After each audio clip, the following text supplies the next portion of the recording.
Hai, welcome back my channel. Halo sahabat-sahabatku, apa kabar semua? Semoga sehat selalu ya. Dan hari ini aku mau berbagi informasi, berbagi cerita, berbagi pengalamannya kenapa aku memilih untuk menjadi bidan. Ya, jadi buat teman-teman yang pengen jadi bidan, ya adik-adik nih yang baru SMA atau sekarang lagi mau lulus nih, kalau mau jadi bidan, mendingan nonton vlog aku dulu deh ya. Oke, jangan lupa dulu bantu like, subscribe, dan jangan lupa nanti komen ya. Oke, sebelumnya aku mau sedikit cerita dulu nih background aku ya. Jadi biar teman-teman bisa membedakan nih. Oh iya, misalnya kalau misalnya jadi bidan itu nggak boleh atas cuman dorongan orang tua aja. Nggak boleh karena ikut-ikutan temen aja. Nggak boleh lihat dari segi background, oh bidan itu banyak duit, bidan itu banyak pasien, bidan itu kliniknya banyak, bidan itu sukses gitu kan. Nah enggak. Jadi tips and trick gimana sih caranya kalau misalnya teman-teman memilih untuk ingin jadi bidan.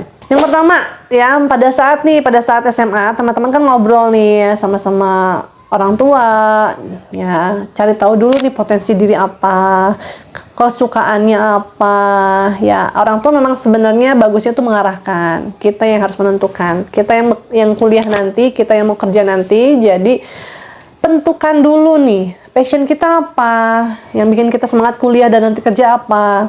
Kalau aku dulu, aku tuh lulus kalau kayak sekarang sih SNBP ya, SNBP atau SNPTN. Dulu itu zaman aku SNMPTN ya. Dulu itu aku lulus di Unpad dan di UPI ya. Di Unpad itu jurusan manajemen dan di UPI itu aku jurusan manajemen juga, karena memang aku tuh mikirnya ya kayaknya kerja di kantoran tuh lebih asik ya. Terus orang tua aku menyarankan mendingan kerja di dunia kesehatan karena katanya bisa cepat dapat kerja. Ya udahlah ya, di antara dokter, antara perawat, bidan, ya udah mendingan bidan aja ya kan, karena kan di keluarga kita belum ada bidan. Kakak udah perawat, mau jadi dokter, aduh kayaknya biayanya aduh, entahlah, adik aku masih ada 2 yang harus kuliah ya, jadi dokter nggak deh. Nah terus orang tuh menyarankan kan, tanpa aku tahu sendiri bidan itu seperti apa. Aku taunya ya bidan itu bukan praktek ya, banyak pasien, intinya seperti dokter lah ya, tapi ternyata nggak semudah itu guys. Untuk poin kedua adalah jangan kuliah D3, karena kayaknya mau ada penyertaan deh, kayaknya mau dihapuskan D3-nya. Jadi teman-teman milih aja langsung ke D4 atau S1 ya. Jadi teman-teman bebas mau jadi bidan pendidik nantinya atau mau jadi bidan yang buka praktek, spesialis praktek lah ibaratnya. Jadi kalau ke D4 biasanya ya mau buka praktek, kalau misalnya S1 biasanya mau melanjutkan sekolah lagi, mungkin jadi dosen nantinya ya. Nah setelah poin kedua, ketika kita menentukan kuliah itu tidak boleh di D3, harus D4 atau S1. Teman-teman kayaknya sebelum melanjut ke kuliah, teman-teman harus cari tahu dulu deh bidan itu seperti apa sih. Pertama, bidan itu jam kerjanya intinya ada shift malam, pasti ngalamin lah, walaupun cuman buka praktek juga ya. Buka praktek mandiri juga pasti tuh ngalamin jam malam kerja itu apa, karena pasien itu kan meminta bantuan kita kan kapanpun itu. Intinya kalau misalnya teman-teman nggak pengen keganggu jam tidurnya, tidak mau terganggu liburnya, mendingan cari profesi yang lain selain nakes ya. Ya sebenarnya bukan cuma nakes sih yang jam kerjanya tidak menentu, atau mungkin ada shift malam, atau mungkin jadwal liburnya juga tidak sama dengan yang lain. Banyak banget ya. Contohnya polisi ya, banyak sih sebenarnya. Cuma untuk spesialnya ke bidan ya aku kasih tahu dulu. Intinya nggak boleh jijian, nggak boleh nggak suka dengar nangis bayi, nggak boleh keselan orangnya, nggak boleh baper, nggak boleh mudian ya. Intinya harus ramah sama pasien, harus empati sama pasien gitu ya.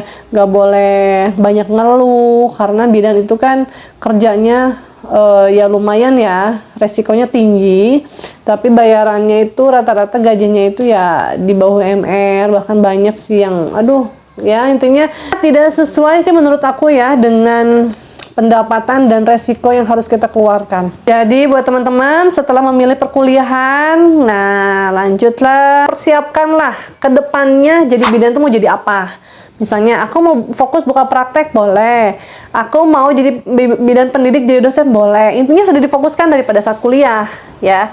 Pertama nih, kalau misalnya mau buka praktek fokus nih ya, kita udah ngambil D4 nih. Nah, teman-teman udah mulai nabung, teman-teman udah mulai nyicil nih mau beli apa untuk nanti buka praktek kita. Atau mungkin yang orang tuanya udah atau mungkin punya bisnis atau orang tuanya yang ya intinya bisa langsung tring tring untuk perlengkapan lokasi sarana prasarana semua untuk praktek langsung jadi langsung ada ya nggak apa-apa, nggak usah nabung. Tapi buat tipikal aku perintis ya, buat teman-teman yang mungkin perintis ya, jadi benar-benar harus ditabung, harus dimikirkan dari awal kuliah, nabung, nyicil buat beli perlengkapan praktek. Ya, selain perlengkapan juga ada lokasi yang harus kita siapkan. Intinya setelah itu modal kita juga nggak sedikit. Tapi kalau misalnya teman-teman jadi dosen, dipersiapkan untuk nabung untuk biaya sekolah lanjutan. Contohnya kan jadi dosen harus S2 guys. Contohnya kebanyakan ya, kayak aku nih dulu nih, zaman kuliah. Kuliah ya udah kuliah aja, happy aja gitu ya, nggak ada niat aduh mau nabung buat praktek, karena emang aku belum memikirkan mau buka praktek lah intinya gitu. Terus ya setelah lulus kuliah ternyata setelah kerja ya itu kan beda-beda ya, ada yang mau masuknya tuh ke tempat praktek mandiri bidan, ada yang ke rumah sakit, ada yang menjadi sukarelawan di puskesmas, banyak banget macamnya. Itu mah pilihan ya, bebas mau apapun itu. Teman-teman aku juga banyak loh bidan yang banting setir karena mungkin dari finansial, dari pendapatan juga nggak sesuai ya kan dengan kerja kita. Jadi mungkin mereka lebih baik memilih untuk ya banting setir aja. Jadi intinya banyak sih ya. Ada yang memilih tidak bekerja dan bekerja di rumah saja, banyak juga. Intinya semua itu adalah pilihan. Ya, yang aku rasakan karena kalau misalnya aku tidak mendapatkan suami yang salary-nya di atas aku, aduh udah udah repot guys. Jadi kalau bidan itu ya intinya kan karena pendapatannya kecil ya harus diimbangi dengan pendapatan suami juga gitu. Jadi mudah-mudahan teman-teman semua yang belum nikah diberikan jodoh yang baik, bertanggung jawab ya, yang soleh dan mendapatkan salarinya ya di atas kita. Oke, niatkan kita bekerja karena lillahi ta'ala ya, kita bekerja benar-benar dengan hati. Jadi bidan itu bukan cuma prioritas uang doang, karena hati kita dan pikiran kita itu benar-benar dipakai ya. Banyak kita menemukan pasien-pasien yang berobat ke kita, periksa ke kita dengan kondisi yang mengkhawatirkan keuangannya. Jadi ya kita bantu aja gitu. Jadi jangan apa-apa uang gitu. Teman-teman jadi nanti ngerasain deh kalau teman-teman udah jadi bidan. Dan yang pasti nih poin penting ya, bidan itu harus terus upgrade ilmu. Bidan itu harus terus 5 tahun sekali untuk memperpanjang surat izin prakteknya. Jadi ya sebenarnya itu sih kendala-kendala jadi bidan itu ya, bukan cuma bidan sih, nakes-nakes yang lain. Jadi teman-teman ya, pertama jadi bidan itu harus banyak logowo, sabar ya gitu. Oke teman-teman, sudah cukup ya sharing aku hari ini. Terima kasih teman-teman sudah menonton video ini. Jangan lupa bantu like, comment, subscribe, dan share. Tunggu video baru selanjutnya. Bye bye.